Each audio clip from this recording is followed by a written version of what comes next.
Good morning, everyone. Here we are doing question and answer session, which should be a lot of fun. Why don't we start with a prayer, and then we'll talk about how the morning's going to work. Heavenly Father, Divine Mother, Friend, Beloved God, Jesus Christ, Babaji Krishna, Lahiri Mahashaya, Swami Sri Yukteswar, Beloved Master, Paramhansa Yogananda, Saints of all religions, dearest friend Swami Kriyananda, humbly we bow to you all.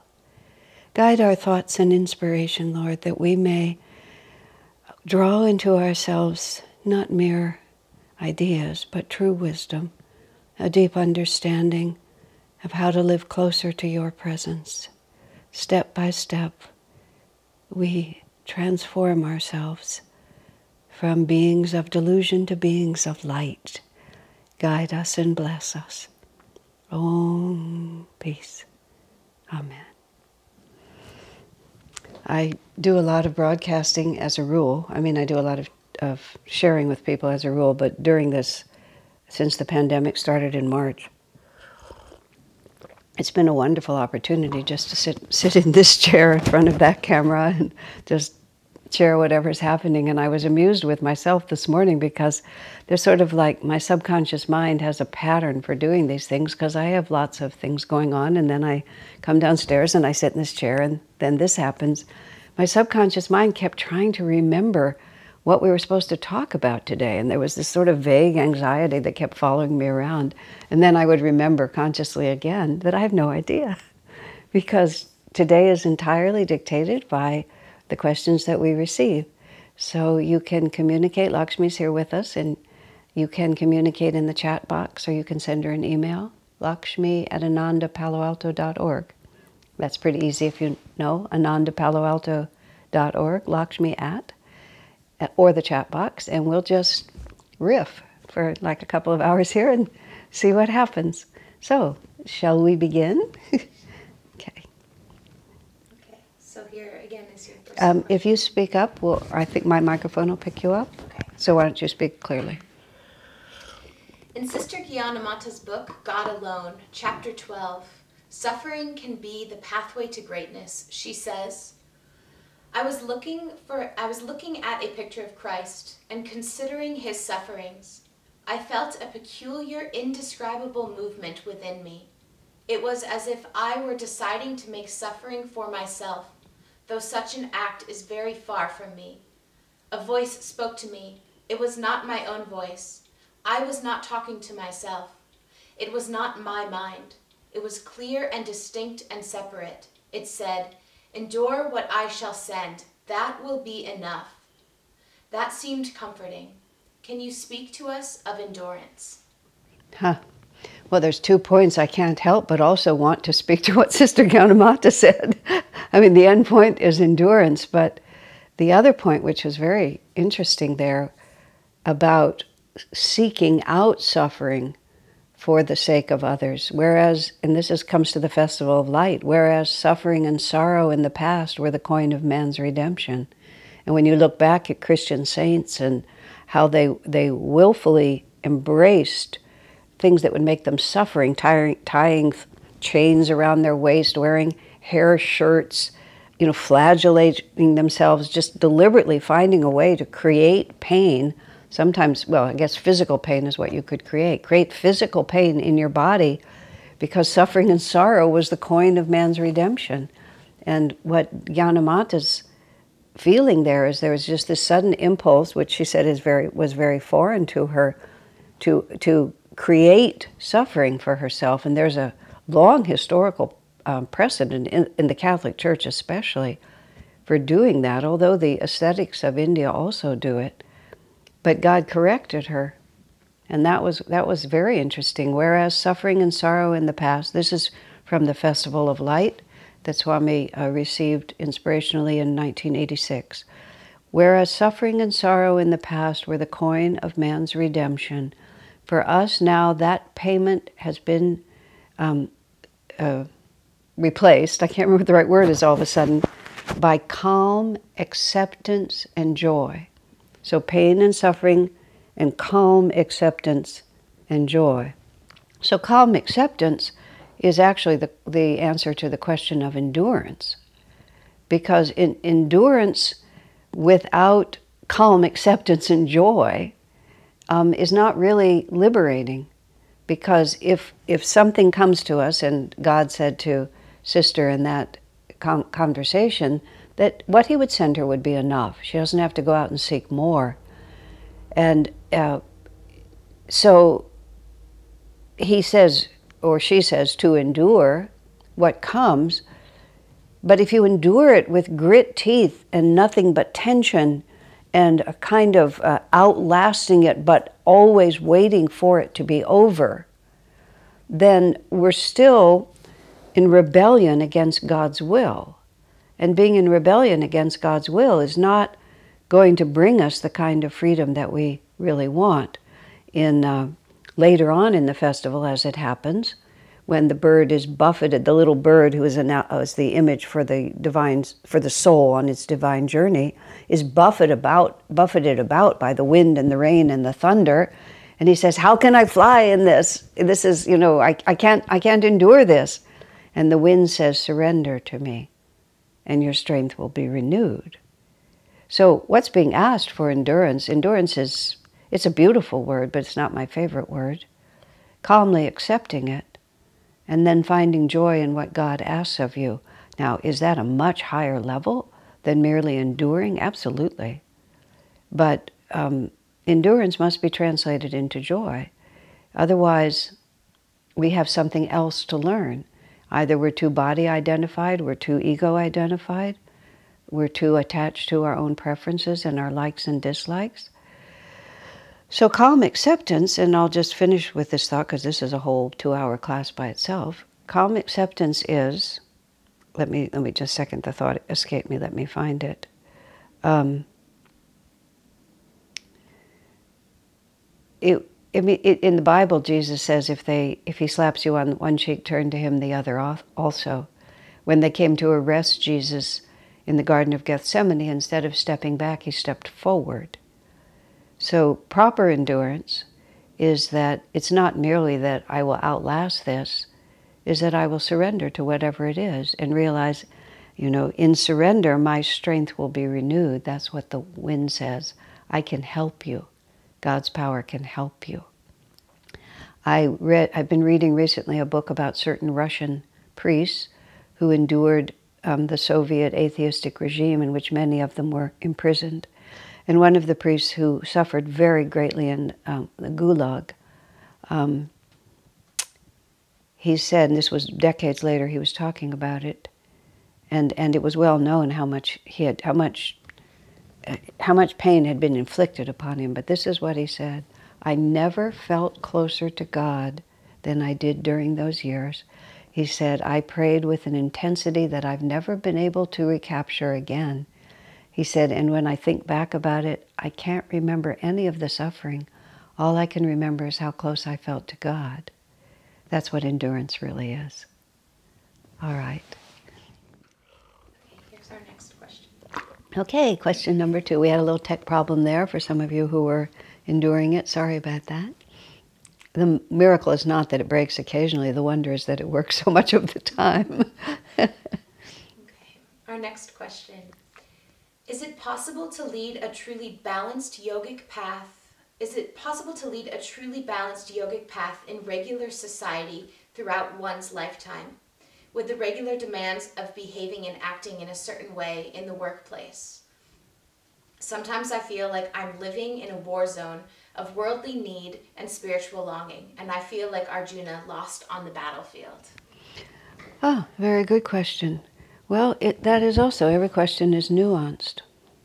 First of all, there's a line in the question with the workplace and the need to behave in a certain way. So there's many aspects to that. Who requires you to behave in a certain way, and what is that behavior? So the first thing I would actually ask the question is, are you acquiescing to a way of being, because you're not talking about just doing your duties, to a way of presenting yourself to the world that is habitual, the expectation, or is truly necessary. Because being yourself has a lot of magnetism, and not being yourself has a lot less magnetism. So even in terms of worldly success, we tend not to be as successful if we're imitative as we are if we are authentic. Now that doesn't mean, and don't misunderstand me, that you, and I'm going to use a strong phrase, that doesn't mean you cast your pearls before swine, because not everybody really wants to know everything about you. But there's a difference between being restrained in what you express and putting on a false front. But now let me go to the essence of the question. There's a conflict. And yes, it's discouraging to have to use a lot of your time and energy in environments that are not necessarily spiritually uplifting or that you wouldn't choose. Thus, Master's tremendous commitment to spiritual community, and him saying it's the lifestyle of the future, and that it's enormously important. And that's why Ananda has devoted so much of its energy to at least building prototypes so that there will be a pattern that can eventually be followed. So one has to start with the fact that, yeah, you are in a war zone, and yeah, it's a huge conflict. And no, there's no way to make it all just one, because it isn't. And the desire to use one's energy in a way that is consistent with one's ideals is only natural. It's God-planted, and it's deeply inspiring. Now, the other side of that was something that Master told to Swamiji, which has always been a fundamental principle of Ananda. You have to be practical in your idealism. And there's a tremendous difference between strong magnetic effort to affect your destiny and the way you want it and the way you feel from your heart that it ought to be, and mere wishful thinking or complaining.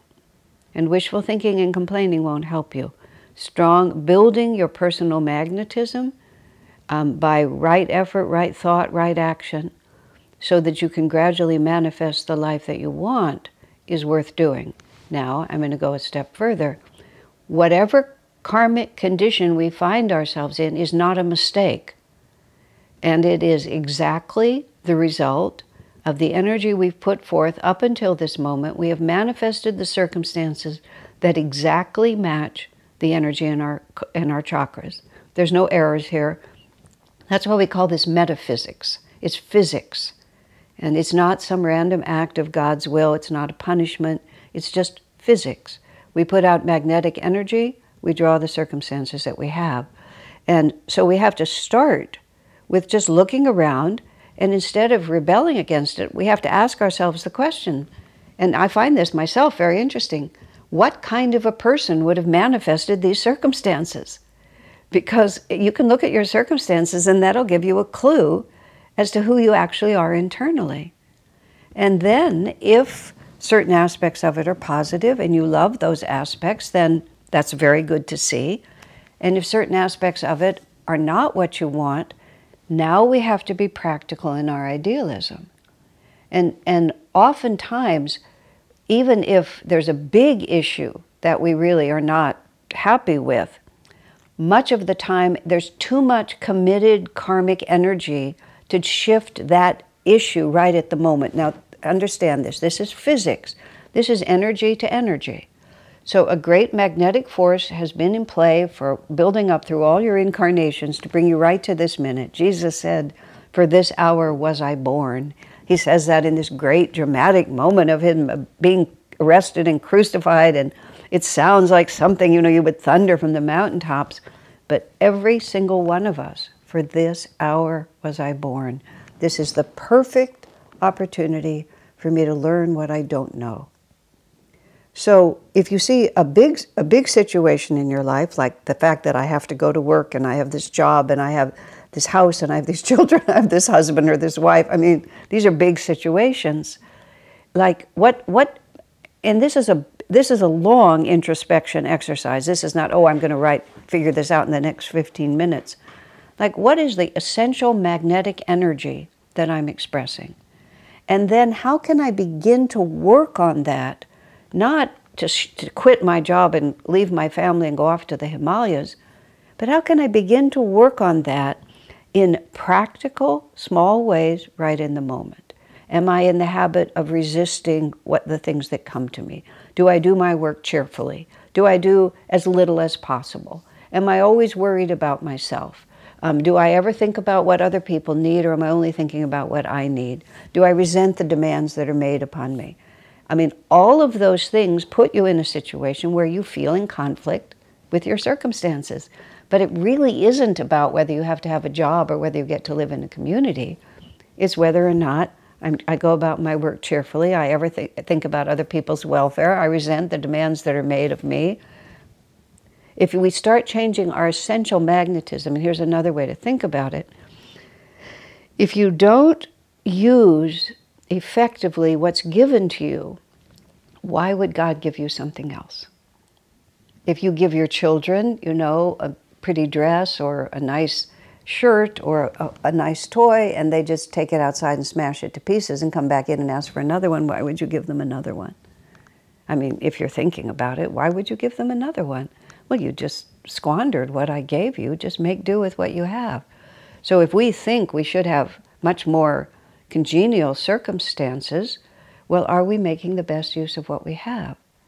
Because if we've made the best spiritual opportunity of what we have, then God will give us more.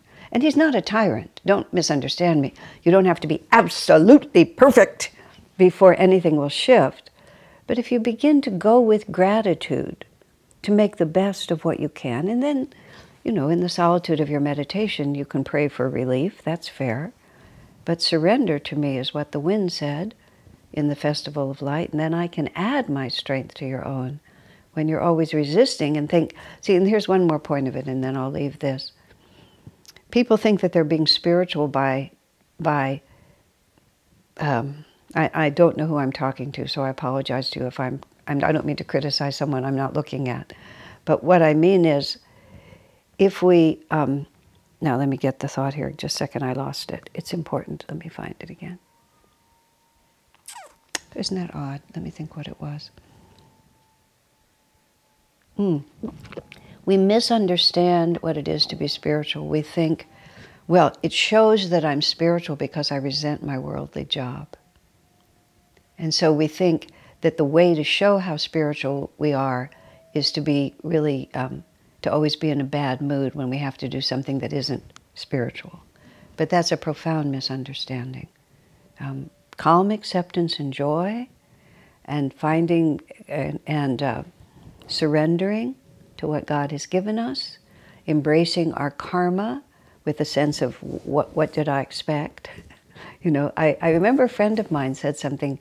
She actually quoted back to me as something I said to her, which I didn't remember it, but it was helpful. She was married to a man who was not at all spiritual, and she was a deeply spiritual person, and she was complaining about it.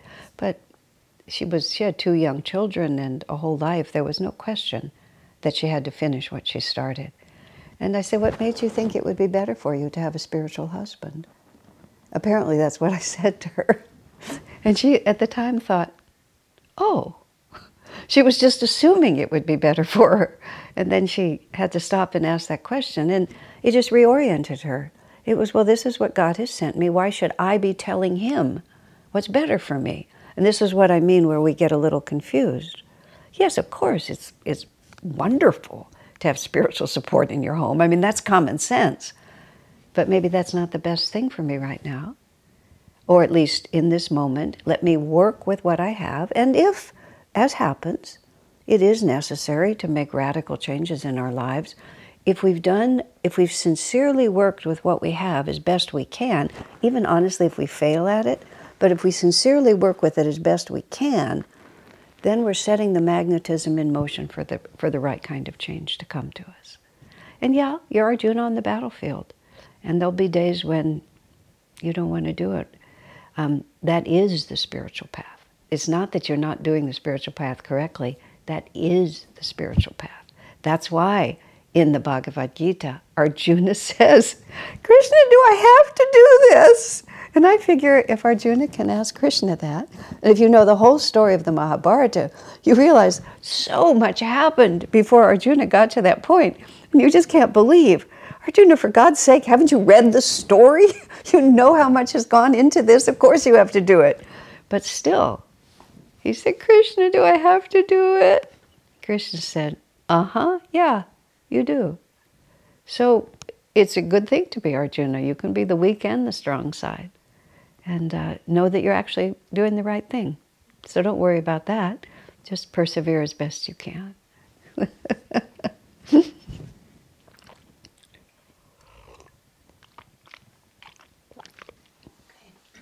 next question. How do we transcend our longing and desire for, quote, things to be different than they are?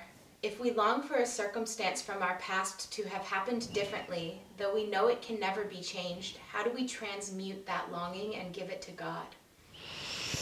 It's interesting to me how themes run through my life experience, just like somehow even I'll get the same question from different angles, or it'll occur to me from different angles. This, how do I transcend and how do I surrender? That's the one. How do I surrender something to God? It seems like every time I turn around, somebody's asking me that. And then when I'm all by myself, I'm asking myself the same question. It's a very, very, very good question. Regret, when I was talking to Swamiji once about reincarnation, I'd actually asked him a slightly different question. But this is the answer he gave me, which was a great answer. It was that he was answering what causes us to have to come back into a physical body, to reincarnate. He said longing and regret. It's just if we still really believe that we have to have this experience, that it's necessary to our happiness to have this experience, or if we are carrying this thought that I was responsible for something that happened and I need to make it different again, then we get to come back and try it. And actually, that's the good news, because that's what happens. Nothing else happens. We don't go to hell. We're not damned for eternity. We're not snuffed out as being just not good enough to continue. All we get to do is we get to come back and try it again. So, first of all, let me say, if you have this longing in your heart to have done something differently, don't worry, you'll get a chance. I mean, it's not merely like, oh, maybe by God's grace you'll get a chance. It's an absolute metaphysical certainty that if you're holding that need within you, it will be fulfilled. And I mean, it would be quite natural. I don't want to be free until I can make this right. That would be a good way to feel it. You may get to make it right with exactly that same soul, if that same soul also needs the experience. I mean, assuming we're talking about a person, if that person has transcended him or herself the need to make it right, you'll get to act out the magnetism, the energy within you. You'll have an appropriate someone else. And it won't be so much about them as about you. You won't necessarily know all these differences, but this is how Swami put it to me. And also here's another thing. When I was in a situation where there was an apparent failure in a relationship that was pretty important, but there was nothing I could do about it at that time. And Swami's comment was, it was a lovely moment actually, he said, maybe the karma is over. And he let me sort of rise like a helium bubble. Yee! Maybe it's over. And then when I kind of got halfway to the ceiling, he said, but I don't think so. And then I was allowed to sink back to the ground. So maybe it's over, but I don't think so. He said, but you've taken it as far as you can take it now. You have to grow in other ways, and then you'll come back to it. So if you have a deep regret, the reason you weren't able to do it is because you need to grow. That's why you didn't do it correctly. I mean, it wasn't, you were just too young, spiritually speaking, or emotionally speaking, whatever it was. A 4-year-old can't do what a 20-year-old can do. So you fell. You know, a child learning to walk just falls over many times and eventually learns to walk. So now you have to grow. So you're going to be given the chance to grow, and then you'll get to go back and do it right. So that's not exactly what you asked, but that's part of it. So how we transcend it is we transcend it when we're done with it. You can't transcend things by saying, I'm going to transcend it. It's a vibration of consciousness. So everything that you do to raise the vibration of your consciousness, that's how you transcend it. You can't necessarily just attack it, because it may just be too fraught and too big. But this is what Swami said to me, you have to go and grow in other ways. Everything you do to uplift your consciousness is what you need to do to transcend it. And then the day will come, in this incarnation or another one, where an opportunity will come to you in which you'll get to act it out again properly and be free. You might not remember the past, but nonetheless your soul remembers. Or even in this lifetime, you'll circle right back to it if the person is off the planet or if the circumstances will never reappear, but you'll get the equivalent. Or you'll look around one day, and it's one of my friends put it beautifully, a lot of karma is just like an ice cube on the sidewalk. It's there, and then suddenly it isn't there. And you never exactly knew when it went away. It just went away because it was a vibration of consciousness, and if you've been shifting your vibration, that vibration was absorbed into the higher vibration. And that's really how we change on the spiritual path. It's just that we suddenly realize that we're different. And we're not even exactly sure how we got there, because true change is slower than that. Now, the other part of the question was surrender. Surrender has always been interesting to me, and recently this is my answer, and I've spoken it recently in quite a few different broadcasts, so I'll say it again here. I finally figured out that what surrender means to me is a very tiny voice in the depth of my heart, and I usually talk to Swamiji. He's the one who's helped me through everything, but you can talk to whoever you want to talk to. And it's a little voice that says, what are we going to do about this? And that's just basically where it is. I've just appealed to the highest power that I know, and I just am saying, what are we going to do? And the surrender is, I have no idea what we're going to do. And I have no idea how this is going to work out, and it's a problem for me. People tend to think that surrender is, oh, I give it to God, and then I just go whistling away like one of the elves on his way to work, you know? Just I whistle a happy tune, and here I go. We're off to work today. No, I haven't found it like that. Surrendering is recognizing that I'm not in this alone, and that it's there, but God knows it's a problem. It's very important to be completely authentic. We can't just... suppression is not surrender. So we have to be very careful not to feel that we're just trying to be good devotees. Divine Mother is much more pleased when we just say, when we crawl in her lap and say, what are we going to do about this? So experiment with it, see if it helps you, see if it brings you closer to what you're looking for. All right.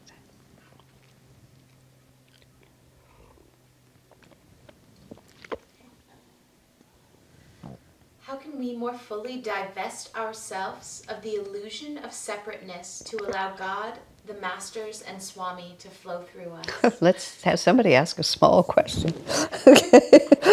You don't have to. I mean, I like big questions, but good grief. How do we fully divest ourselves of our sense of separateness so that we can allow God? Persevere on the spiritual path and don't give up.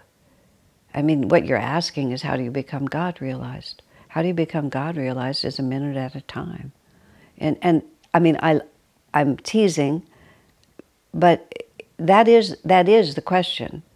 But the real question is, what is my attitude in this minute toward the fact that I have a whole kitchen full of dishes to wash and I don't want to do it? And what am I going to do now about the fact that the person I live with just said something rude to me and I feel like just barking back at them? What do I do about the fact that when I woke up this morning, I just, turned on the television and lay in bed for another hour and a half, which was the time I was going to use for my meditation? I mean, that's actually what we're dealing with. The issue with spiritual life is a really interesting one, because we really have to know how high the mountain is. People used to do a lot of, people, meaning when I would sort of watch over the 70s and the 80s, just different spiritual movements. The most popular movements, which was not Ananda, I assure you, the most popular movements, and there was one particular where there was that particular cycle of teaching had just, You know, they were a phenom in the movement, so to speak, hundreds and hundreds of people flocking to it. One of my friends characterized the teaching. Just keep on doing what you're doing, but call it spiritual. And so naturally it was super popular because nobody really had to change. They just had to assume a certain costume and a certain vocabulary and a certain attitude and just call themselves spiritual. Or just, you know, that mountain is too high, so I'm going to call this hillock the top of the mountain. I'm going to climb to it, and then I'm going to claim this great spiritual victory. I was very amused by someone who came into the Ananda temple here in Palo Alto once, and I think it was I who gave service, but I'm not sure. But at the end of the Sunday service, she came up to me and she said, you know, I've been checking out a lot of churches in this area, and, you know, some of them, they really talk about transcending the ego, giving up the ego. She sort of looked around like this, but I get the impression you all really mean it. Which was the truth, exactly. It's like people talk about it because it sounds good, and with all due respect, their difficulty is not their fault.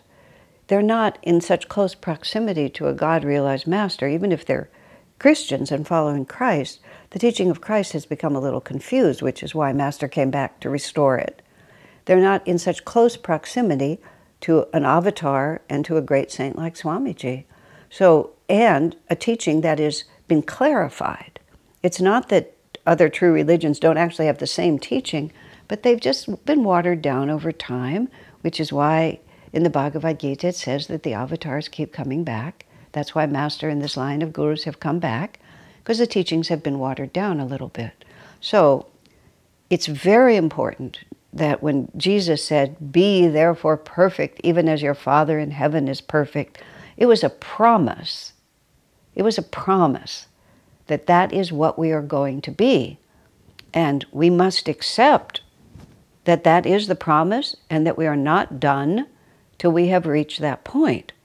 So, and then that's thrilling, because there will be a day when we will be completely in bliss, absolutely without suffering, and free for all eternity. I mean, that's a nice promise.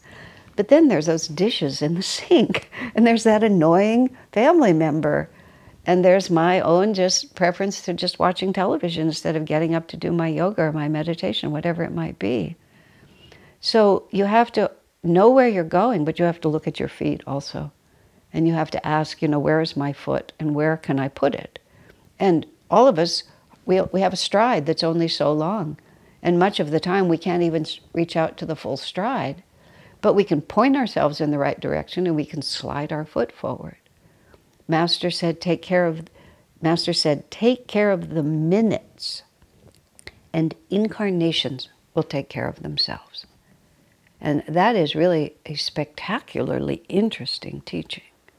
It's in this moment, what am I doing with my consciousness? And here's the most helpful way to think of it that I've found. Because this world is dual, and because we're caught in duality, and because we have the potential for God realization, and we have the actual magnetic pull of where the vibration of our consciousness now, there's always a dynamic tension in our awareness. If we're blessed to know that spiritual growth is even the point, then there's a dynamic tension. And so we're always operating in a state of duality in which there is an upper and a lower boundary of our potential. When I got really mad at someone once for something that they did, and it happened in public, and I had the opportunity to just blow my top right in public, to whatever saving grace this was about 30 years ago. I thought to myself, the worst I can do is begin to scream right now. The best I can do is Christ-like forgiveness. Okay, Christ-like forgiveness is not an option. But it isn't necessary for me to begin to scream right now.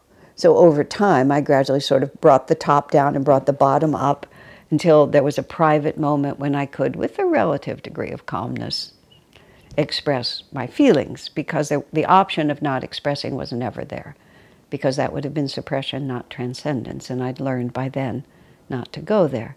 In every circumstance, there's always a worst and a best. I don't really want to do all the dishes, but I'm going to stack all the dirty dishes in one place, right? I really, I don't want to really scream at my family member, but I'm going to go out for a little walk and then I'm going to write a little note. I don't want to finish this whole project, but I'll do just a little more before I stop. Take care of the minutes. And then what will happen, and this is the issue with genuine spiritual realization, it takes time. It shouldn't, but it does. It takes time because we are a car going 150 miles an hour in the wrong direction, or at least not quite in the most efficient direction, and it just takes time to shift the momentum. There's a lot of force going in one way, and we have to generate enough energy to shift the direction. And we don't have the power to do it all at once, and quite frankly, our spiritual nervous system couldn't handle it. That's why God doesn't go like that and liberate us. We ourselves have to gradually make the shift. And you do it minute by minute. See, I stand here and I love to say this. After, 50 years of doing this, which I know sounds like such a great number, I love to say it, but it doesn't feel like anything to me. But having spent 50 years knowing where the mountain was, looking at my feet, and moment by moment trying to be a little better than my worst, a whole lot of ground has been covered. I'm not standing on the top of the mountain, but I'm in a better relationship to it than I was when I started, which doesn't sound like much, my friends, but it's a lot. It's a lot. All right, next question. Excuse me, I should say, which may not sound like much, but it's a lot. Let me just finish that thought. Because the power in the presence of God, even an atom of the power in the presence of God, is like one candle in a dark room. So we think we have to have, a blazing inferno to shift it, but one candle in a dark room begins to shift it. So the reason I said that, I didn't want a lot to be misunderstood as saying, oh, I've progressed a lot, I'm a great soul now, or anything like that. That's not what I was saying. But even a little practice, there it is, Krishna, even a little practice of this inward religion frees us from dire fears and colossal sufferings. And so it's the promise of Krishna that I was wanting to say. Yes, now go on. This one is more of a statement than a question. Mm-hmm. I practice meditation diligently, but I'm not seeing light at the spiritual eye or hearing sounds, and it is discouraging. Oh, don't, please, please. That's a total misunderstanding. With all my heart, let me try to tell you, my dear, light and sound is not the definition of spiritual progress. Spiritual progress is the ability to choose happiness and the ability to feel joy in your heart and to feel closer to God. You could see all the bells and whistles in the entire universe, and you wouldn't necessarily be closer to God. You'd just be seeing lots of bells and whistles. Now, bear in mind, light and hearing the inner sounds is really wonderful. And it's not that it's not a sign of deepening spiritual awareness, but it's entirely a matter of karma. Some people are inclined toward inner experiences and some people are not. It's just the way we're made. Swamiji, even meditation itself, and I know this has to be said carefully, but even meditation itself is a means to an end. What we're trying to do is to be in tune with God, and especially to be in tune with Guru as the means to coming toward God. And meditation profoundly hastens and enhances our ability to be in tune with God and to separate ourselves from our limiting consciousness. But it's not even what happens to you in meditation, it's the sincerity of your desire to be closer to God as expressed by your effort to meditate. And that's what attracts the grace of God, and then it's the grace of God that liberates you. And if along the way it's going to be beneficial to you to hear inner sounds and see the light, well, that's really lovely. It can be very encouraging. It can be a wonderful thing in itself. But the absence of it is by no means a sign of a lack of spiritual progress. It's just, well, this is the kind of person that I am.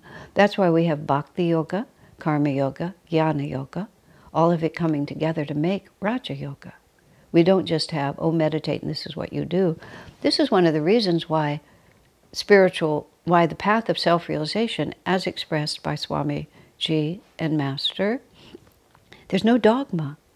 You can't just write it out. Okay, after 2 years I'll hear this and I'll see this, and if I don't, then I'm failing and I have to go back and then I have to try this. There's absolutely no way to tell. And there's countless stories. I mean, I'm thinking just, I won't tell them at length, but of, a devotee who was sent to some peasant who does nothing but take care of his parents.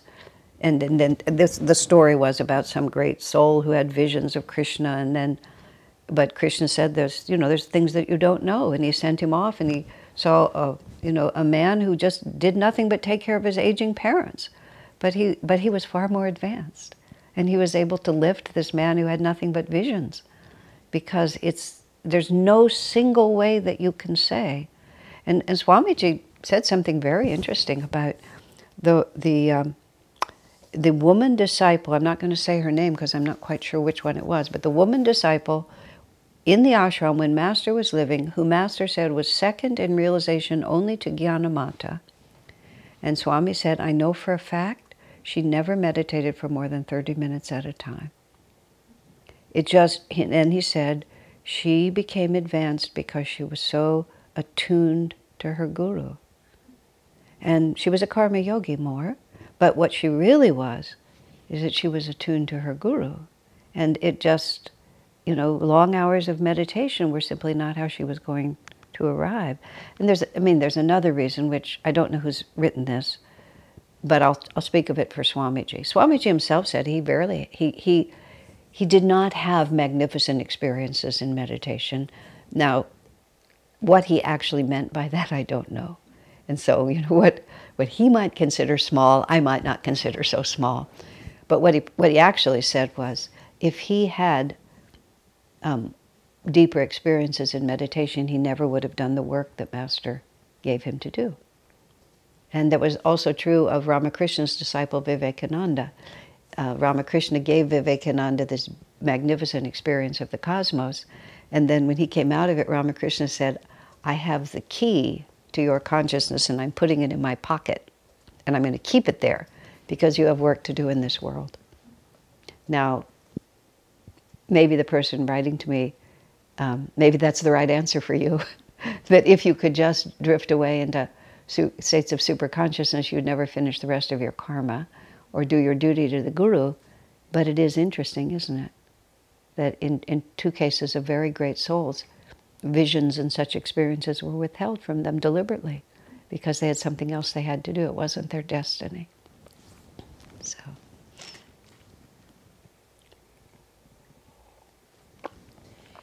With so much uncertainty in our future, a looming presidential election, a global pandemic, riots and protests in response to social injustice, what can we do to stay calm even when we ourselves are apprehensive? These are very good questions, and also very well written. So, yeah, these are really hard times. This is amazing. When I first was, I want to say, put into this position, when the shelter in place started, which for me it started very suddenly because our school was still open and we were working toward this theater production, which we all pretty much knew we were never going to put on. And we had the final dress rehearsal on, I think, a Friday, the first dress rehearsal on a Friday, pretty sure that nothing was going to come of this. And by Sunday, the whole county had closed their schools. So on Friday, I'm totally involved in this enormous outward work, but with this apprehension that this is, this is the labors of Sisyphus. The rock is just going to roll back down the hill. And on Monday, I was in quarantine. And at the moment, like I'm sure many of you felt, and because of the circumstances here, we sort of set up a very strict quarantine for a small team so that we could continue these broadcasts, so that we could keep the church, the online aspect of the church going with ease. We essentially became a family bubble. And people tell me that I was older, which was one of the first times I really had to realize that I was in the vulnerable group because of my highly developed chronology. So, but But I'm just going to put this in here. It was actually a bit of an existential crisis for me, because I've trained myself my whole life to be the first one to sacrifice, not the one to be protected. I would be the one who would go out and shop and, just do things to protect other people. So being put in a position of the protected one, I had to really run that for a while, but I finally saw the wisdom of it. But I really thought it was short-lived. And I went on the air, every morning. I was on 5 days a week. I'm just really doing this, thinking one big burst of energy and we're done. So now 7.5 or 8 months later, I've enjoyed all of it, and I think it's all been very fruitful. But this has been exceedingly difficult. So the first thing I would say is, yeah, we are in really unprecedented times. There is no historical precedent for what we're going through, unless we could go back into the yugas. We are shifting from Kali Yuga into Dwapara. We are going through this monumental change that Master predicted in 1950, with, Swami said, a passion that made you feel, he was saying it on Sunday and it was going to come on Monday. There would be earthquakes on Monday, earthquakes and war and polar shifts and asteroids hitting the planet and civil unrest and and it was going to happen then. Now we're 70 years since then. And every year that I knew Swami, he was also telling us, maybe this is the year. Maybe this is the year. This is the sign. Because his guru had said it was going to happen. And we would get, please, sir, can we talk about something else? Kind of an energy. But Swami had to talk about it because Master had talked about it. It was his obligation as a disciple. Well, now we're sort of wondering, are we actually now at step one of a kind of complete change in the way our society operates? So the first thing I have to say is, if you're worried, there's good reason. So this isn't a situation where, where we're nervous about some really far out possibility that things might not continue, that, that one rock the size of a book is going to fall somewhere on Earth, and I'm afraid it's going to fall on my head, which it could, but the chances are more remote. The chances of life going on as it has been, it doesn't seem like it's going to. Now, whether or not it will crash dramatically next week, or whether we will just watch a slow disintegration. I remember, and this would have been at least 30 or 40 years ago, there was some terrible incident at the Rome airport. And some people came in with guns and hurt people, and this was like nothing like that had ever happened before.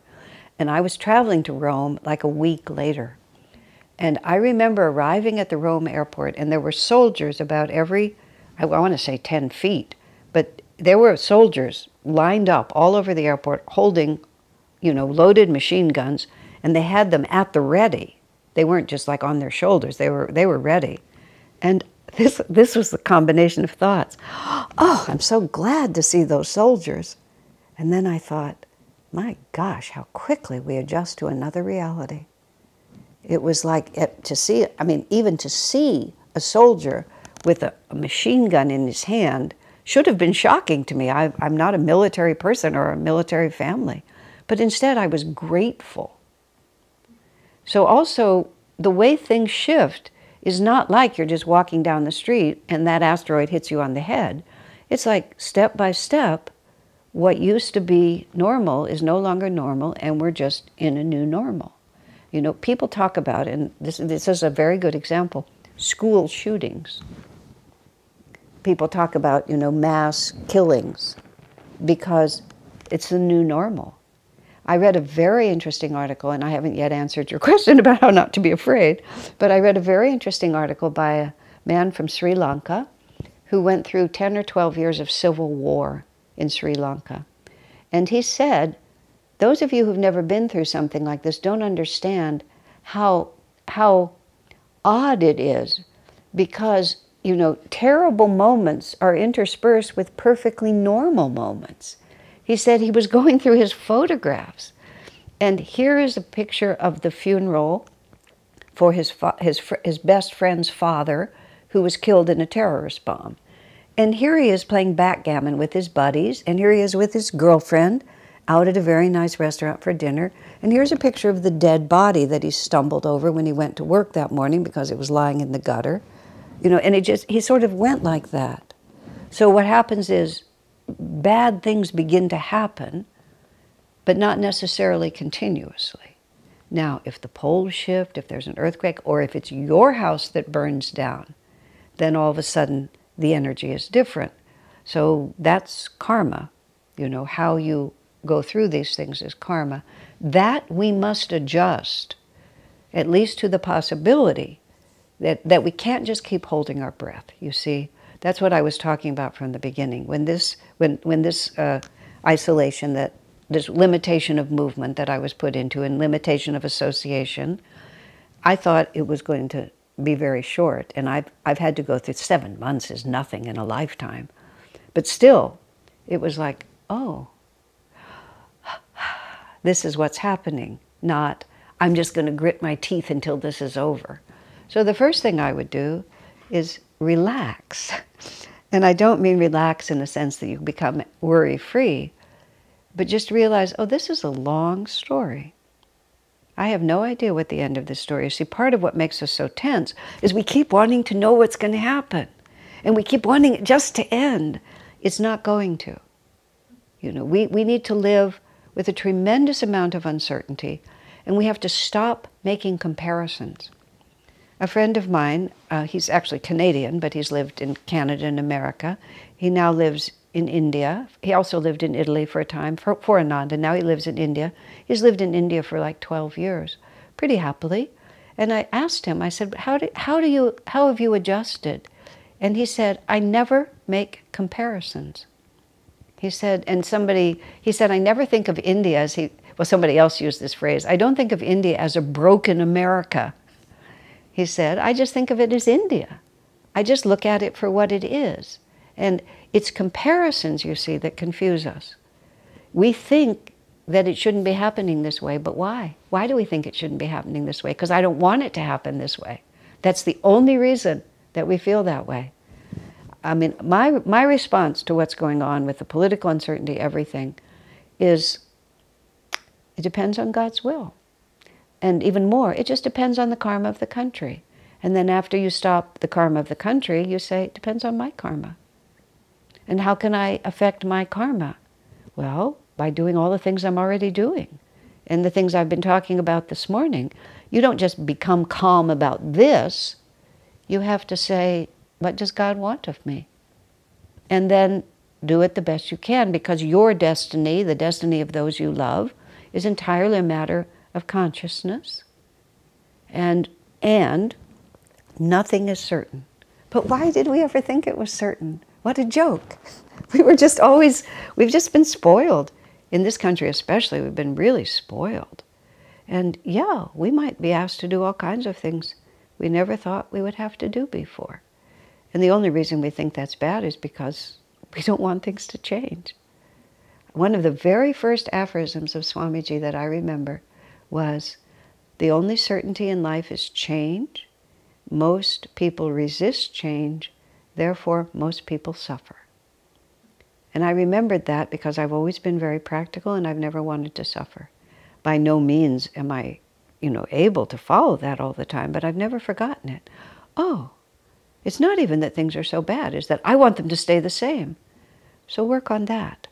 And every attitude that's really big in us is also really small in us. So usually, and I've said this already this morning, you can't attack the big issue, but find out what the fundamental attitude is, and then try to act better in every little way you can. Swami put that to me. Practice when it's easier. And then every time your mind thinks, what will happen, what will happen? Practice saying, I have no idea. Shurjo in Mumbai said to me on the phone very soon after the pandemic started. I loved the way he said it. He said, the whole world has been shifted over in a matter of days. And he said, no one but Babaji could do that. And ever since then, that's always been my answer. No one but Babaji could do that. Oh, and now I'm going to just tell you one goofy, wonderful 2020 joke, which has actually helped me a lot. All the if 2020 were this is what it would look like. There's like a picture of a child's swing set, you know, those wonderful swing set. It's beautiful, looks great, except it's flush against a brick wall. So if the child swings out like this, you smash into the brick wall. So if 2020 were a swing set, it would look like that. And then the other one, if 2020 were a child's slide, it would look like this. And there's a slide, and then somehow they've photoshopped a cheese grater at the end. So the kid comes down the slide and goes across the cheese grater.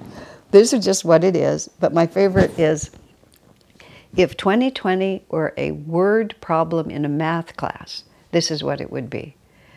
I'm floating, you're floating down the river at 3 miles an hour in a canoe, and one of the wheels falls off. How much pancake batter will it take to re-shingle your roof? No, I love the absolute stupidity of that joke. It's just so silly. However, it has been a serious help to me, because every time I start going there, I realize I'm trying to calculate how much pancake batter I need to re-shingle my roof. And that's vivid to me, because I'm heading out there trying to get security by figuring how much pancake batter I need so I can get the eggs and the flour and the milk in the house. But it's like, it's not the right question. The question is, Master promised us civil chaos. Master promised us chaos. Every astrologer says there's chaos. Every common sense says there's chaos. So what the problem is that change is the only certainty. Most people resist change. Therefore, most people suffer. If God sends it to us, it will be for our own good. If God sends it to us, He will also send us what we need to get through it. Is that a simple answer? No. Is that an easy answer? No. Is that a simple answer? Yes. But here we are, and we wouldn't be here if it wasn't good for us in the end. In the end. And we have to try to make it good for us in the middle, too. But we'll never know how much pancake batter it's going to take to shingle the roof. We just won't. So I have to let it go. All right. You've spoken to this briefly already, but this question came in while you were answering that question. Can we use humor to lighten the mood in these times in a positive way that isn't ignoring what's going on? Swami was so joyful and had a wonderful sense of humor, even when things were difficult. How can we follow his example? Oh, humor is, well, you just heard me. I just told 2 jokes. The pancake batter and the roof shingling has kept me going through many a dark night, because I'm practical in my idealism. And when I realize I'm in a swing set and I better not pull the swing away because I'm going to hit the brick wall, I try to get off the swings, because it's just not going to take me where I want to go. Now, when I was standing with Swamiji once, we were standing on the balcony on the Kona coast when he was working on editing the first half of The Path, and Kalyani and I were there with him, working with him. We're standing on the balcony, looking at the ocean, and then looking at the swimming pool. And there's all the waves happening on the ocean, and the swimming pool has a pattern, and it looked like white caps. It looks like waves in the ocean. And Swami sort of looks down and sees these white ripples in the swimming pool, and he says, "What's that?" And I said, "White caps." Which, of course, it was just a little swimming pool, so it wasn't really waves, but it sort of looked like it, which was just not a particularly good joke. But there was no space in my mind between him asking the question and my giving the answer. It was just like he asked a question, I gave him a silly answer, because that's who I am. And then just for a moment, I said, "Sir, what is humor? Like, where does that come from?" Just out of nowhere, I just give you a preposterous answer instead of a real one. He said, to a certain extent, humor is a spiritual quality, because it demands enough detachment that you can stand back from what is the apparent reality and consider a different reality. Because that's what that kind of humor is based on. That's kindly humor, not mean humor, but just kindly humor, where instead of seeing it for what it is, you see it absurdly, like, how much pancake batter will it take to shingle my roof? That's a humorous way of describing what can keep us up at night, gritting our teeth, staring at the ceiling. But when you realize it's pancake batter and roof shingles, all of a sudden, oh, I see it a little differently. And when you laugh, I mean, it's physiological. There's all these physiological things about how laughter really changes your physiology, all in a positive direction. And here's another factor about laughing. You're absolutely in the present when you laugh. When you're laughing, there is no past and there is no future. And that actually is a profoundly spiritual state to be in, because there is no past and there is no future. And when you think about the poem Samadhi, in which Master articulates this state of cosmic consciousness beyond anything that any of us can think about, he ends it, a tiny bubble of laughter. I have become the sea of mirth itself. So laughter itself, because it puts us in the moment, it detaches us from the illusion of this world. So the way we should use it is we should use it. Master's recipe for a healthy life is to read one funny story a day. So P.G. Wodehouse is what Swami used to read. And he would often, I mean, he would read these stories, these P.G. Wodehouse stories. We'd gather with Swamiji and we'd spend, you know, an afternoon, he'd read us a story or two. He would laugh, we would laugh. You would think, what does this have to do with Kriya Yoga? But it had everything to do with Kriya Yoga, because it just put us in tune with a higher reality. So one should cultivate humor, and one doesn't have to be witty, but one should cultivate the ability to appreciate an absurd perspective on life.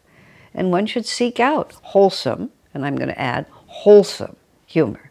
Not put down humor, not crude humor, not humor that's based on embarrassing people, not humor that's vulgar, but humor that's happy in itself and refined and uplifted. That's why P.G. Wodehouse is so perfect. But he's not everybody's cup of tea, but if he is, he's a good cup of tea. Stay away from anything that's cruel. Some people's sense of humor is to make themselves important. That's not what you want. It's when you just want to turn away and see how absurd it is. And the reason that Swami was like that is because he was so free in his consciousness. He was so free that no matter how bad it was, there was always a way to turn into a tiny bubble of laughter. That was really what he was trying to do. So read jokes, you know, and share them with others. And if you're going to watch dramas or movies or things, look for good comedy, of which there's not that much, but you can find some. And P.G. Wodehouse and any others, the way to use comedy, to use humor, is to use it. Seek it out. Funny songs, all of that will help you enormously.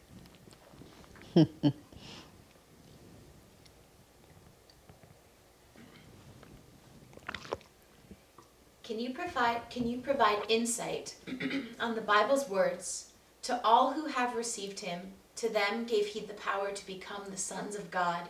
What does it mean to become a son of God? Oh, both of those that's very good. Swamiji, included that in the Festival of Light. Not all of it, but it's the power to become the Son of God. To become the Son of God was Jesus's way of saying to realize the Christ consciousness within us.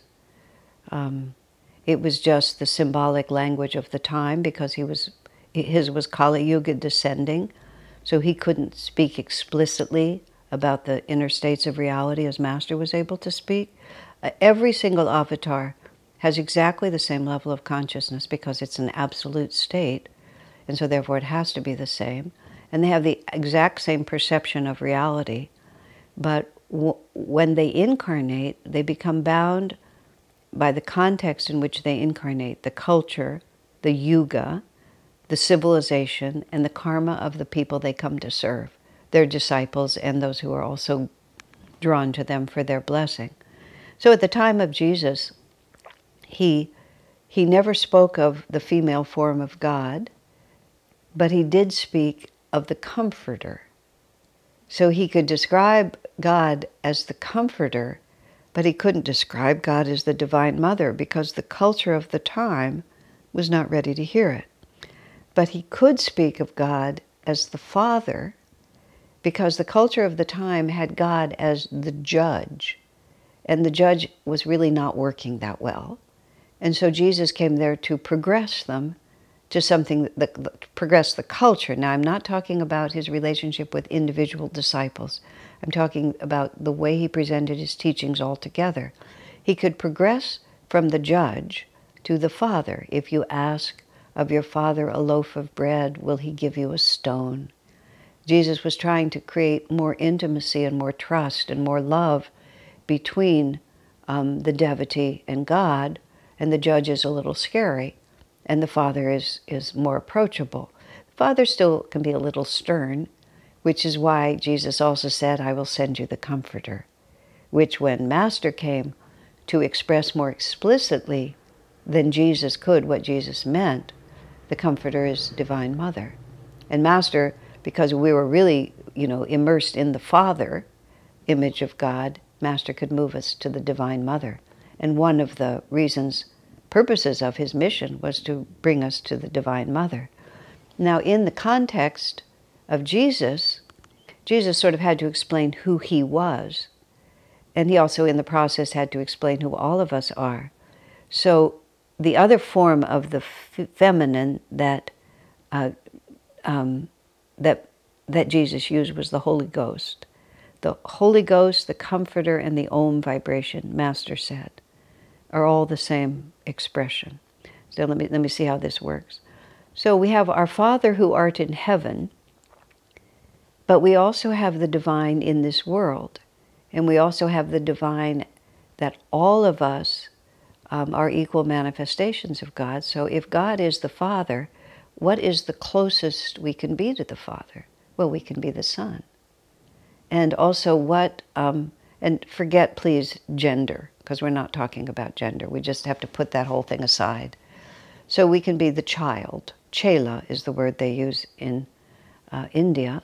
We can be the chela of God, if we want to use that. That actually means disciple, so it's not an exactly accurate way to say it. So let's just use the word son, because that's what we're talking about. The son means the offspring of. The life force that is the Father is the life force in me. The Son also is the inheritor of everything that the Father has. The Father also wants to give to his Son, these are idealized forms, wants to give to the Son everything he has. In the human world, the Father, when the child is born, the Father becomes entirely and only devoted to the welfare of the child. The Father would happily, these are idealized forms, happily give his life to protect his child. So the child is, the Son is completely valuable. Now, esoterically, the Son is also the manifestation of Spirit in this world. And the manifestation of Spirit in this world is Spirit itself. It's the Christ consciousness. Now, I get beyond my portfolio here when I have to start talking about these things, because these are things I've heard about, not things I know.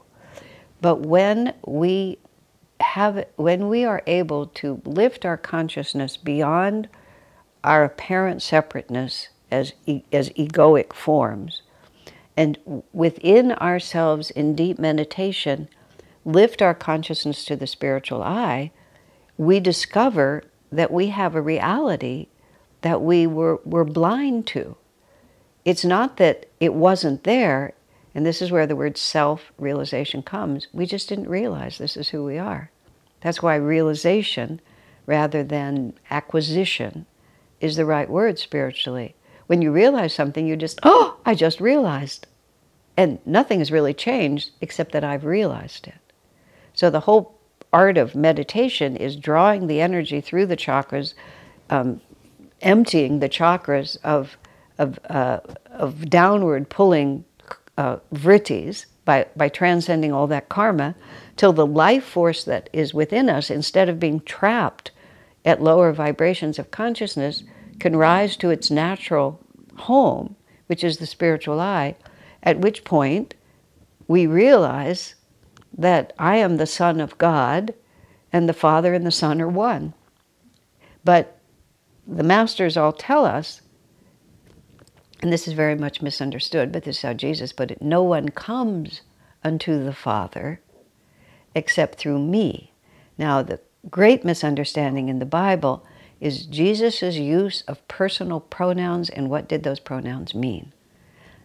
It has been interpreted by the traditional churches that when Jesus said I or me, he meant the unique manifestation, the son of Joseph and Mary, who lived as Jesus and was crucified and died when he was 33. Okay, that's what they think Jesus means. Master said, and the people who have the right to interpret the teachings of a master are those who share his consciousness. This is the whole premise of Swami's book, The Revelations of Christ. The only ones who can say what a master means are those who share his consciousness. So Master says that when Jesus said I, he meant the Christ consciousness, because his identity had shifted from egoic separateness, if you want to just look, I'm touching my medulla, to the Christ center. And these are the opposite poles of the same chakra. Most of us live at the medulla, and we identify, we become the infinite spirit identified with limitation. When our sense of self-definition shifts from the medulla to the Christ consciousness, we realize that there is still an individual here, a jiva, but that jiva is actually infinite, and it is one with all infinity, one with the Father. So what it means to be a son of God is to realize who we actually are. Our true identity is like the story of the prince and the pauper, where the pauper actually gets to be on the throne and the prince actually goes out and has to live like a pauper, but then the prince realizes that he's a prince, or the ugly duckling who turns into a swan. Oh, I thought I was an ugly duckling, but I'm really a beautiful swan. I thought I was a little helpless, separate ego, but what do you know? I'm the Son of God. And, and my Father and I are one. And it's not like it's a theory. It's an experience. I'm really not what I thought I was. And the power to have that experience, and this is Sanatana Dharma. It comes through the grace of the Guru. And that's why, I didn't finish. No one comes into the Father except through me is a metaphysical statement that we cannot transcend this world until we realize that we, even living in this world, are one with the infinite. And then, when that realization, in other words, the pathway, well, this is how Master put it, the only place that God can be experienced is in the human nervous system, which is we have to go through this realization of lifting our energy to the Christ center, and then actually go from the Christ center to the seventh chakra.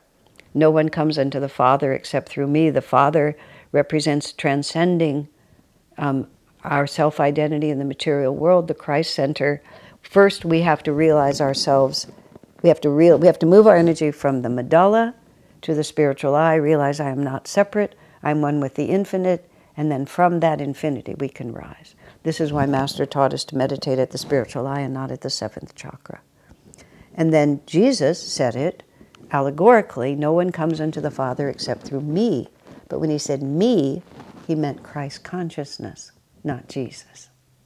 But when he said to all who received him, to them gave he the power, he was talking as the Guru. And receive means to attune yourself to. And attunement means to open yourself to it. And the more you can attune yourself, the more you can open yourself, the more you receive. But everyone, and this is what John was trying to say, St. John was saying in that passage, anyone and everyone, we are all equally the sons of God. And the degree to which we know it is how much we receive, how much we attune ourselves with the liberating power that will change us into that. And over time, I've come to really understand that attunement is really, we receive as much as we can receive. And let's put it like this, I have this cup right now that I've been drinking for most of the time. So there's still about an inch of the tea that I started with in here. So I hold up this cup and there's, 3/4 of it could be filled with something else. But 1/4 of it is filled with the tea that I've already committed myself to. So even if I would like a full cup of what I'm holding up, I've got some of it, the space is being used for something else. So I can open my heart to receive, the transforming power of Jesus, or master or God, or however you want to think about this. But I wish it was, 1/4 filled and 3/4 empty. It's probably more like 3/4 filled and 1/4 empty. 3/4 of me is worried about the political situation and sort of is getting a little tired of being in seclusion and, still mulling over those conversations when I didn't really quite do it right, and still longing for something. 3/4 of my heart is running a whole lot of other tapes. So I can only receive, even if I'm absolutely sincere. Part of me is filled with something else. So I do Kriya, and I'm trying to, absolve that karma. I'm trying to be a good girl every day. I'm trying to do all the things I've been telling you to do for the last hour. And one of the things that will help accomplish is it'll give a little more space for God. And then, to all who received him, I might not be able to become a son of God, but maybe I can become a cousin. Just sort of little by little, I'll take it as it comes. But the wonderful thing about this, and this is important, Swamiji says God realization is not walking thousands of miles across a trackless, hot, horrible desert and then suddenly coming to the oasis. He says it's walking along and seeing the desert gradually bloom around you. You see? It's like we might start in the destitute, but step by step the flowers begin to appear. It's not all or nothing. So, if you get rid of one tiny little desire, then to that extent God can fill you more. And as I said a few minutes ago, even a little practice of this inward religion frees us from dire fears and colossal suffering, well worth doing. All right?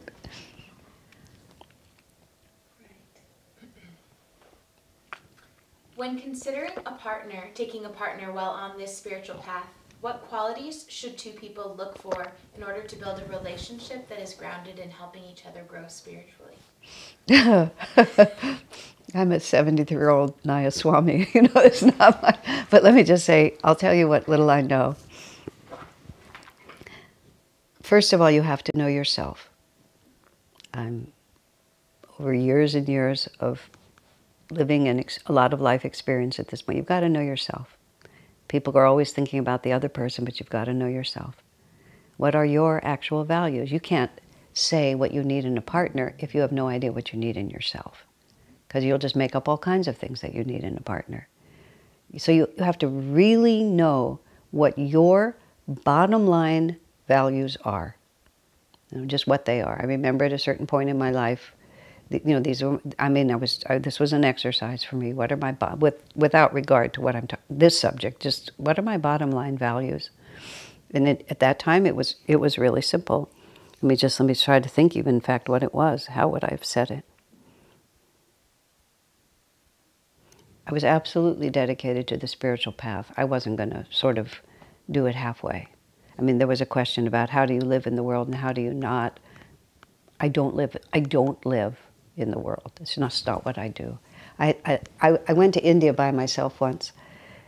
I went to India by myself a lot of times. I wasn't alone in India, but I traveled alone.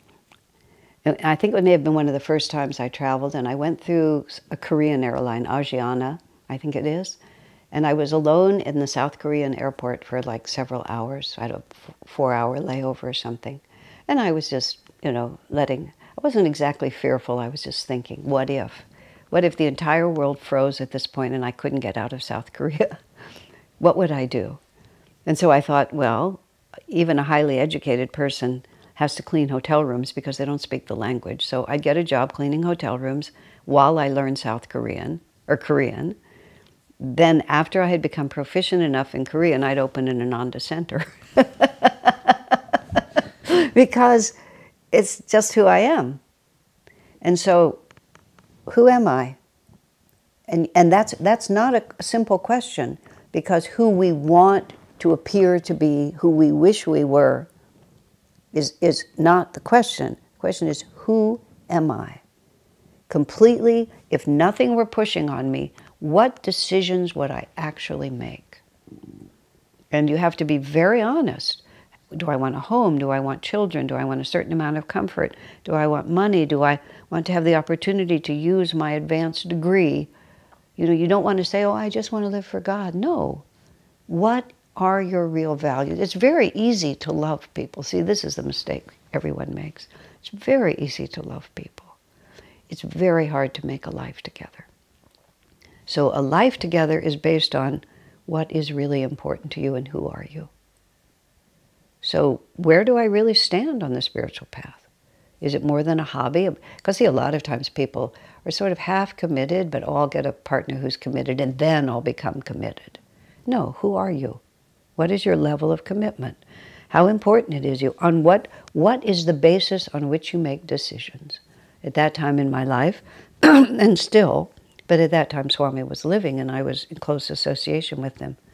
You know, I will do what Swami wants from me. And I will brook no argument on that point. You know, it was just, and he was physically living, so it wouldn't be a question of interpretation. It was just, there's no argument on that. And Ananda. And basically, and then, oh yes, I'm very energetic. And therefore, I do not want a wagon without wheels. You know, I mean, to be with a wagon without wheels would be unthinkable. I'm also exceedingly generous with time, money, you know, everything. So I cannot be with someone who's self-protective. I mean, I'm saying these things out loud because those are, and once you really know who you are, then everything else follows from that. Does it necessarily bring you the right person? Who knows? But you sort of know what you're looking for instead of just, and then after that, it's destiny and God. But if you don't know what your real values are, you have no way of evaluating it. And especially if you're actually looking for someone to make you better than you are, or to give you something that you wish you were. These are very dangerous attitudes.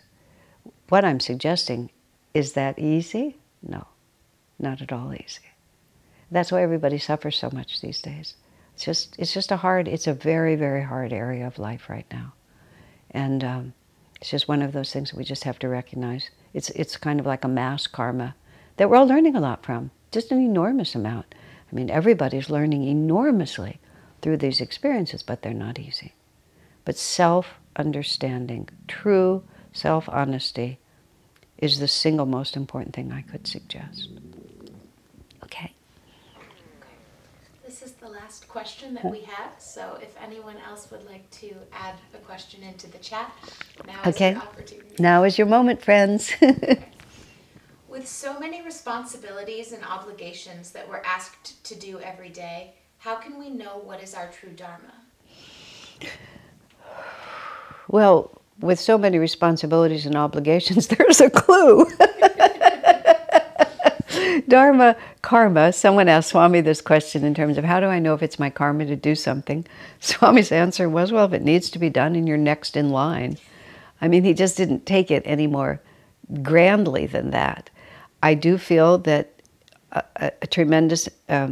it's not helpful to think that we have a destiny. I think the idea that I have a destiny has rarely been helpful for people. I'm going to condition that in a moment. But we have a very simple destiny, and that's to grow closer to God. We have a very simple Dharma, and that's to grow closer to God. I'll use a specific example here to illustrate a general point.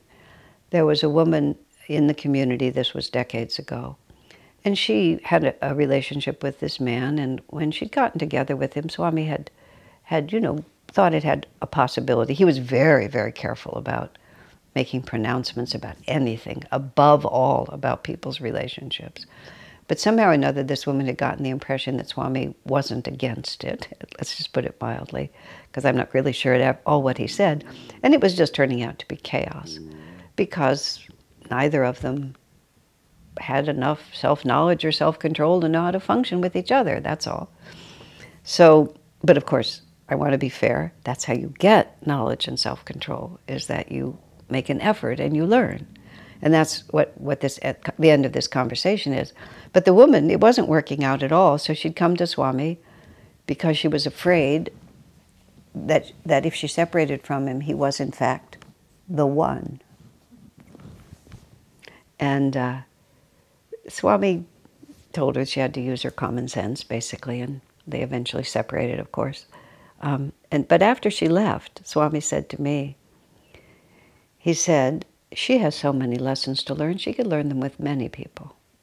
He said, you have to be very highly advanced before your karma becomes that specific.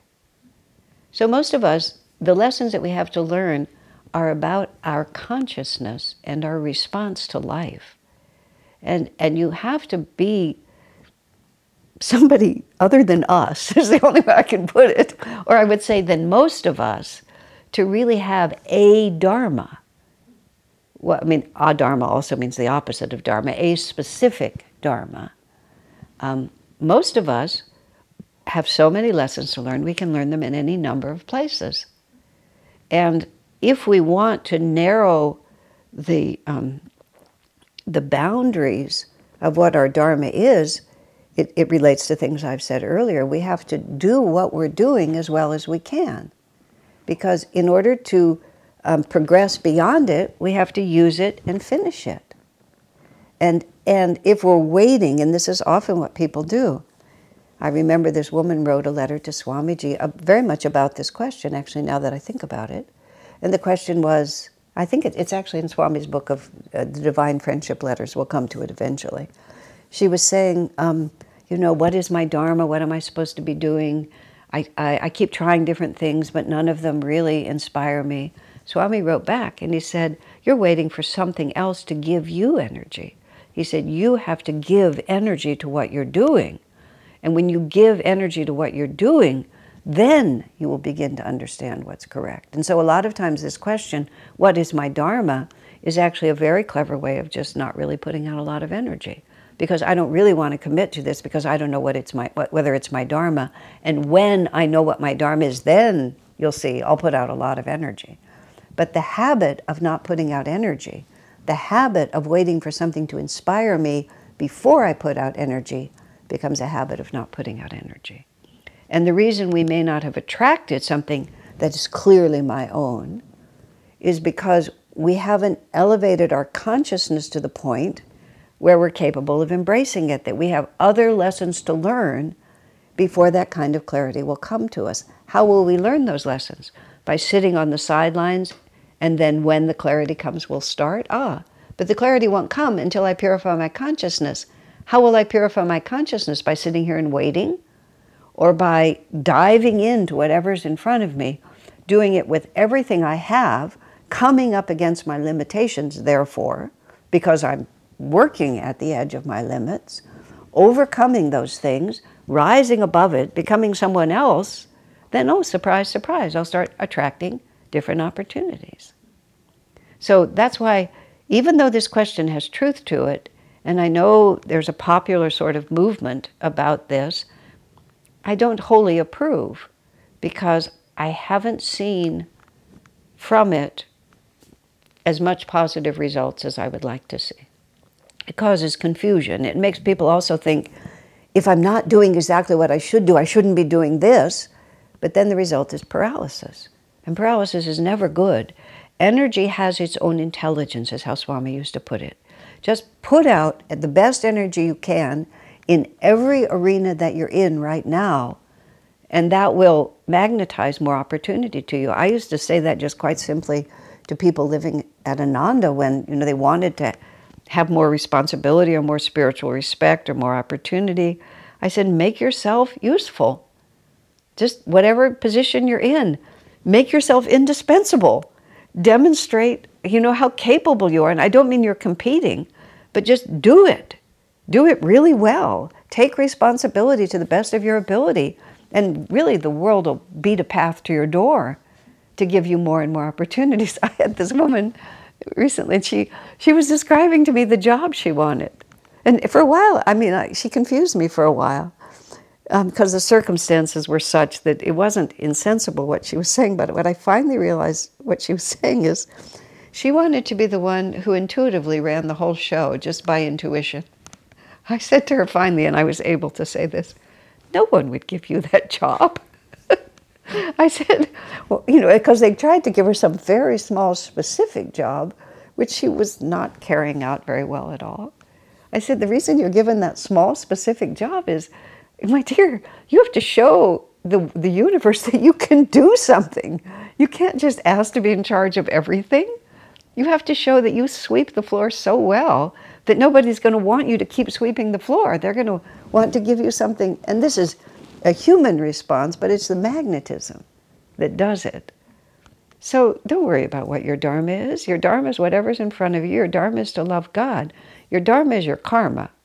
I mean, now I sometimes say to people, and this is a different thing, but just to clarify it, sometimes we can have karma with a situation, but it's not Dharma. This can be, for example, we can be attracted to somebody else's partner because you have karma with them, but it may not be Dharma.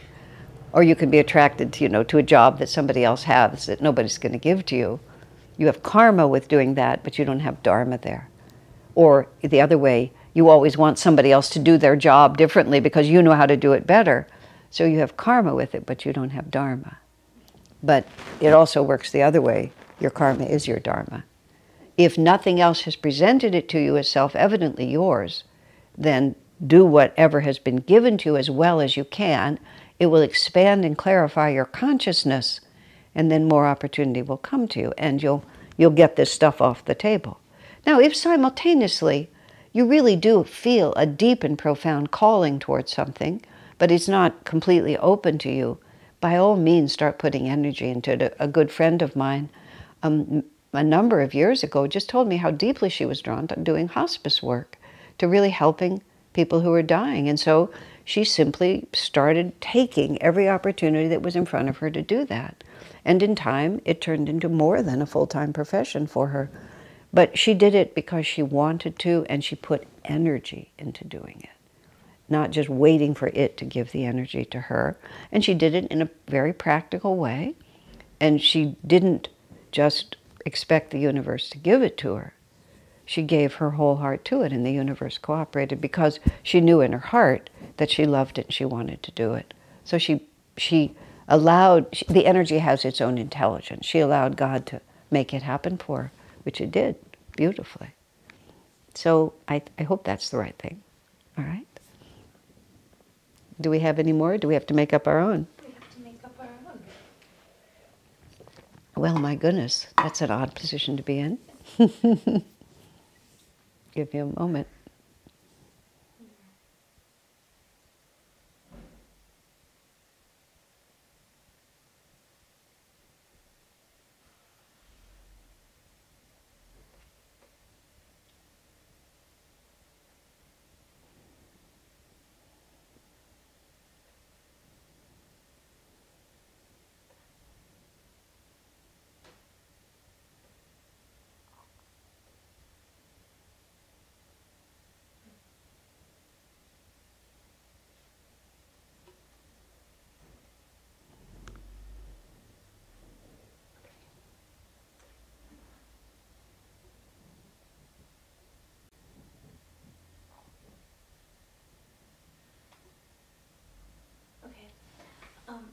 How can we keep positive influences? How can we surround our children with positive influences while not forcing them to participate in the spiritual path? That's a very hard question. Swamiji said about children, and I've never had a child, I've never raised a child. I had the pleasure of my nephew spending weeks with me, every year when he was a child. And that was fun. I got to play at being a mother. And I've been a mother, physical mother, enough times that I know what the story is.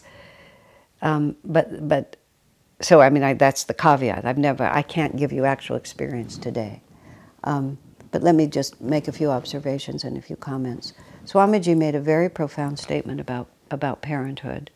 He said the father and the mother, by the union of the sperm and the ovum, and then the mother's pregnancy, create the physical body that allows the soul to express its destiny, but the parents create neither the soul nor the soul nor its destiny.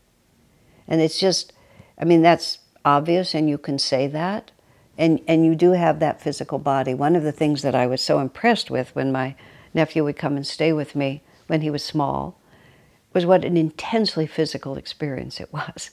That how much of the time we were taking care of his body, because that was the parental reality. Because the soul is completely present. It's not like we only have there's no such thing as a baby soul. The soul is infinite, the entire soul is there, its destiny is there, its consciousness, its intelligence is there, its wisdom is there. Its ability to express it, to function in this world, is profoundly limited by its physical body.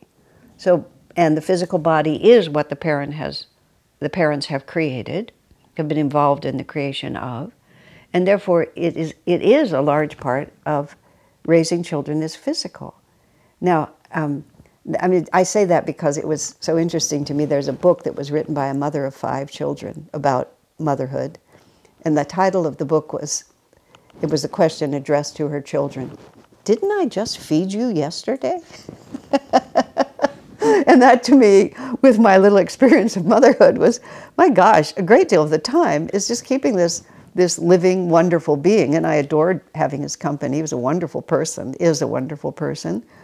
He was just hungry, and he had to be fed, and then he had to be bathed, and then he had to be repaired, when things went wrong. And it went on and on. He had to be carried from place to place. Just the physical reality of it was enormous. Okay, having said that, let me go on to something more sane. The soul knows what it's doing, and it knows what it needs, and it has a particular destiny that it's supposed to follow. The parent is there to facilitate that destiny. Now, obviously, the child came to you because there was a flash of light in the astral world when the sperm and ovum united, and that soul was in tune with that light, and it came to you. So there's a reason for it coming to you. But you are not creating the destiny, and you did not create the soul. So I feel, and this is like so easy to say from the outside, you have to pay attention to who is with you. And you have to constantly be praying not only for that soul, but to that soul's super consciousness. What is the best thing for you? Not merely what do I think is the best thing for you, but what is the best thing for you? Now, I don't mean to just allow the child to go into wildly excessive, crazy things that they want to do just because they want to do them. That's why you have to be speaking to their superconsciousness. Who are you? How can I serve you? And to pay attention to both what you sense and what you perceive, and then try to facilitate the destiny that the soul is trying to carry out. In this age, how do you keep your child surrounded by positive influences? It is one heck of a project, isn't it? It's just a disintegrating age of vulgarity beyond imagination, of expectancy. My same nephew, at different points when he became older, he made some comment to me about some aspect of his college life at that point. And let's see, how did I say to him? I said, do you have any idea how morally reprehensible what you just described is? Just like, my gosh, what a disintegrating society you're living in. And of course, not wanting to leave it there. I said, well, the good news is whatever values your generation develops, they'll just come right out of your inner self, because nothing in society is helping you. And that's just the frank truth of it. So you're going to have to just do your best to exemplify, above all, exemplify, rather than merely articulate proper ways to behave. But your children were born now for a reason, and they are surrounded by endless dark influences. And part of what you have to understand is that even though the child is young, and even though his judgment is unspeakably terrible, which it will be, you have to try to keep him from dying. You have to keep him from doing him or her. I'm using him in the grammatically correct way there. That you have to keep them from doing things that will seriously impair their future, hair color is better than tattoos, but tattoos are so common now, who cares? You know, you have to fight the battles that matter. You have to keep them from getting maimed or killed if you can. If you can. And choose your fight and do the very best you can. But much of it is the atmosphere you create in your home. If your home is a place where the television is on all the time and everybody's surfing the internet, your kids are going to watch television and surf the internet. You're going to tell them not to do it, and you're always on your phone? I mean, like, what are your chances? You know, they're going to watch you. If you create an atmosphere in which, and I'm just being idealistic here, in which we, you know, spend a lot of time in nature, in which we read books, and when we read aloud to each other, and when we play music, and we learn musical instruments, and we sing songs, and it's fun, because we do it because we love it, then we have at least a better chance. And what do you bring into your life? How do you relax? What do you watch? What do you do for recreation? You know, and then again, you have your own kids. I love this story that one of my friends told. He was actually an educator, so he really could say this. He said there was this couple that had 3 children, and they'd raised just these 3 kids were just really terrific, and they were an all-in family, and they had this marvelous experience together. The parents became teachers of other parents. And the kids were, you know, the kids would participate in the teaching of other parents. Everything was great. Then when the kids were in their teenage years, or even upper teenage, they had an oops baby. All of a sudden, they had another child. And these parents, telling this story later, said, and that child's first word was no, and its first complete sentence was, do it yourself.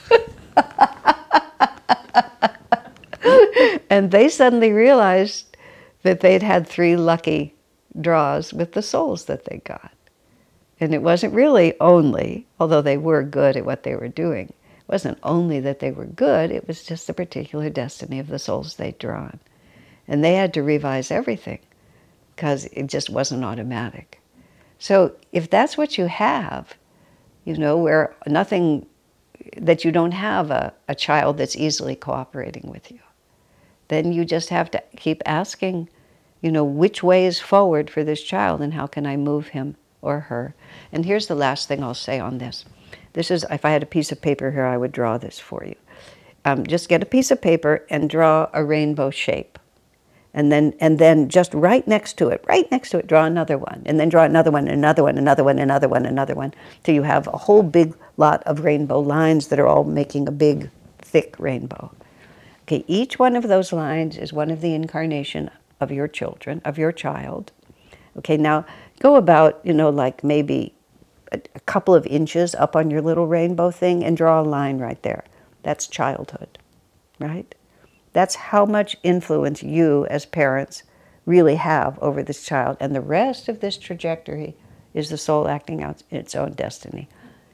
And think, you know, after all those experiences of parenting and all those trajectories, you play an important part. And it's very important for you to do it as well as you can. But don't exaggerate your importance. Don't underestimate your responsibility, but respect the destiny of the child. Now, children are different. Swami writes in his autobiography, after he tells us all about his family, he says, I came into the world fully myself. He said, I'm explaining this here as the influences with which I chose to associate. It's just a couple of sentences, but he's wanting to tell us, this family did not make me. I came into this family fully myself, but this was the appropriate family for me, and it will tell you something about who I am. Now, when I was 10, and I fell into the company of unfortunate companions, because they were so much more fun than the other kids.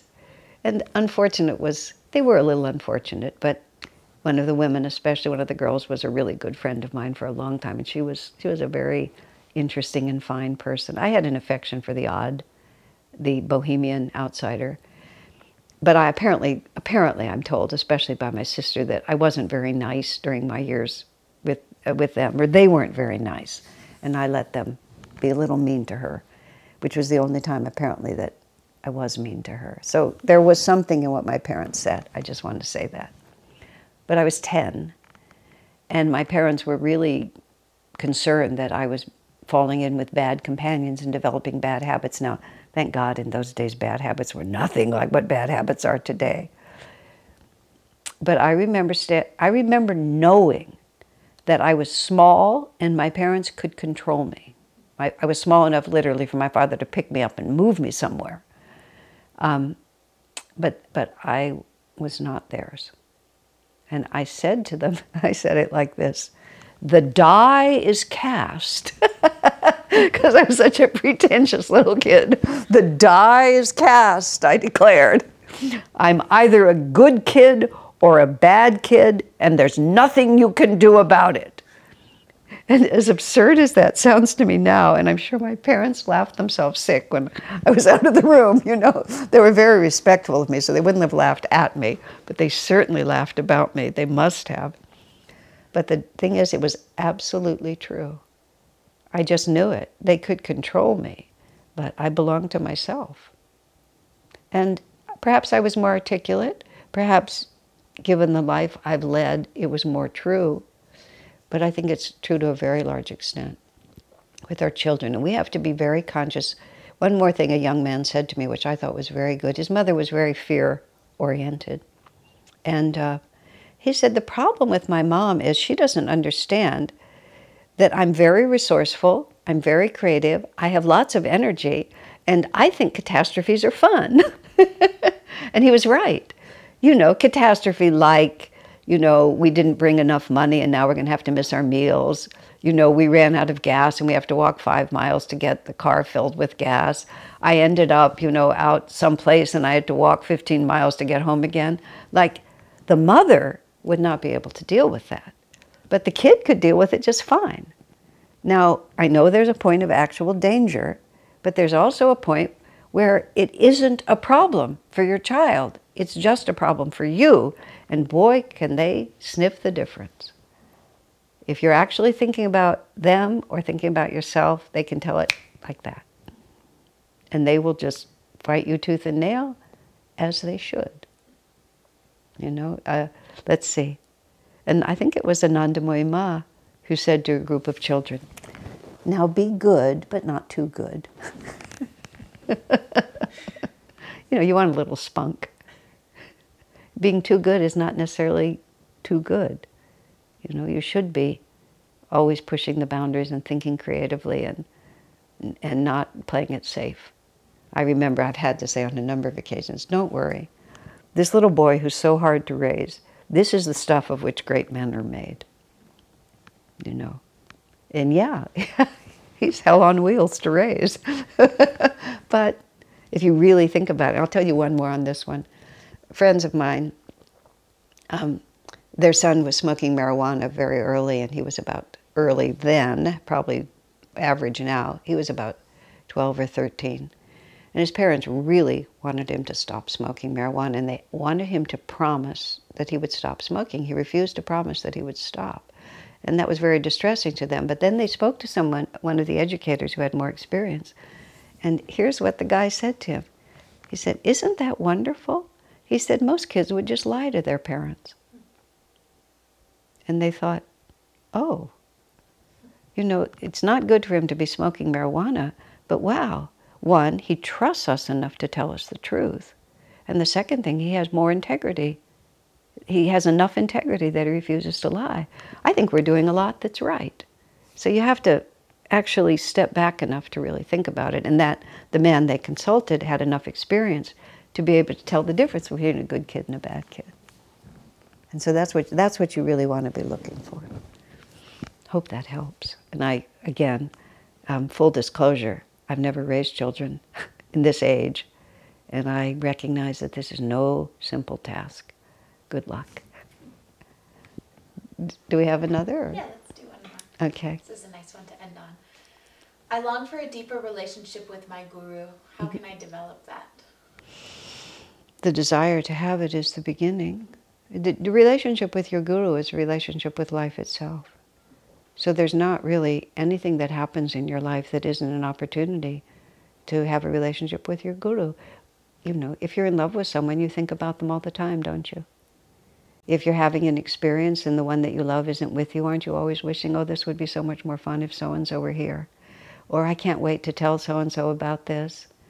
You know, it's just like, it's not like you have to work at it. It's that nothing is as much fun unless you're sharing it. I've been in that situation on many occasions where I was far away from people that I wanted to be part of this, and I had to work hard because my experience was marred by the absence of the people I wanted to share it with. And the wonderful thing about the guru is there's never a time when what you're doing can't be shared.